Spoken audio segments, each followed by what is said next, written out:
বিসমিল্লাহির রহমানির রহিম। প্রিয় দর্শক, আসসালামু আলাইকুম।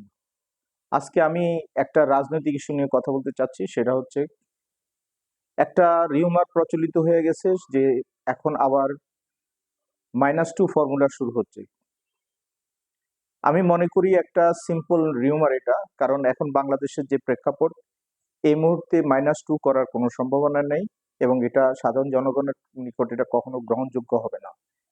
2060 সনে আমরা যা দেখেছি যে -2 এর চেষ্টা হচ্ছিল, তখনকার আর্মি ব্যাকড যে তত্ত্বাবধায়ক সরকার ছিল তারা করেছিল, ফখরুদ্দিন মহিউদ্দিনের সরকার। তখন আওয়ামী লীগে শেখ হাসিনার একটা প্রভাব প্রতিপত্তি ছিল বাংলাদেশে, আওয়ামী লীগের রাজনীতি সক্রিয় ছিল এবং অনুরূপ বিএনপিরও রাজনীতি সক্রিয় ছিল, যদিও বিএনপি বেশি চাপে ছিল তখনকার সময়। কিন্তু এখনকার প্রেক্ষাপট হচ্ছে ভিন্ন, কারণ এখন বাংলাদেশের সবচেয়ে জনপ্রিয় একটা দল হচ্ছে বাংলাদেশ জাতীয়তাবাদী দল বিএনপি, যাদের পেছনে অনেকগুলি রাজনৈতিক দল আছে যারা তাদের সঙ্গে সমমনাভাবে জোটবদ্ধ হয়ে যুগপৎ আন্দোলন করেছিল। বিগত 15.5 বছরের যে রাজনৈতিক আন্দোলন ছিল, সেটা সেই আন্দোলনে বিএনপি নেতৃত্ব দিয়েছিল এবং অন্যান্য দলগুলো তাদের সহযোগী রাজনৈতিক দল হিসেবে আন্দোলনে সম্পৃক্ত ছিল, যার ফলশ্রুতিতে 2024 সনে যে গণ অভ্যুত্থান হয়েছে সেটা। আমি বলতে চাই যে 2007-এর এবং 2024-25 প্রেক্ষাপট ভিন্ন।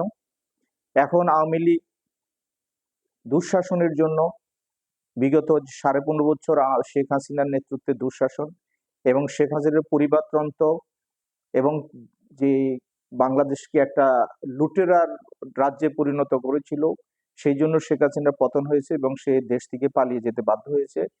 আওয়ামী লীগ এখন যারা আওয়ামী লীগের যারা বেনিফিশিয়ারি ছিল, যারা লুটপাটে লিপ্ত ছিল, তারা এখন দেশে নাই, বা যারা আছে তারা এখন আন্ডারগ্রাউন্ডে আছে এবং সাধারণ জনগণের যে আওয়ামী লীগের প্রতি একটা সমর্থন ছিল, সেই সাধারণ জনগণের সমর্থন এখন অনেকটা নাই বললেই চলে।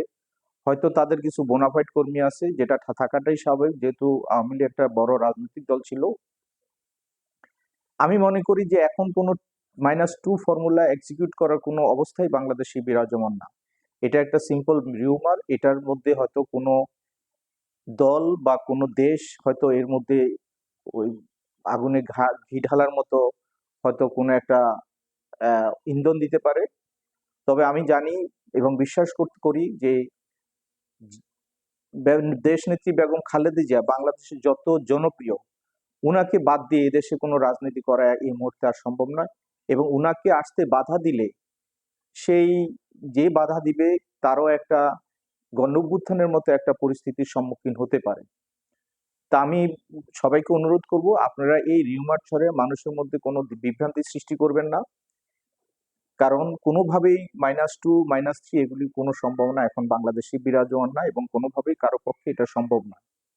আমি আশা করি যে বেগম খালেদা জিয়া সুস্থ হয়ে বাংলাদেশের রাজনীতিতে ফিরে আসবেন এবং উনি বিগত 3বার প্রধানমন্ত্রী হিসাবে বাংলাদেশের যে দৃঢ়তার সহিত সততার সহিত দেশ পরিচালনা করেছেন, আল্লাহ হয়তো উনাকে সেই বাংলাদেশে আবার সেই সততার সঙ্গে দৃঢ়তার সঙ্গে জনগণের জন্য রাজনীতি করা বা বাংলাদেশের সর্বোচ্চ পদে অধিষ্ঠ হওয়ার হয়তো সেই তৌফিক দান করবেন, যাতে বাংলাদেশ একটি সমৃদ্ধশালী দেশ হিসাবে গড়ে উঠবে, এই প্রত্যাশা করি।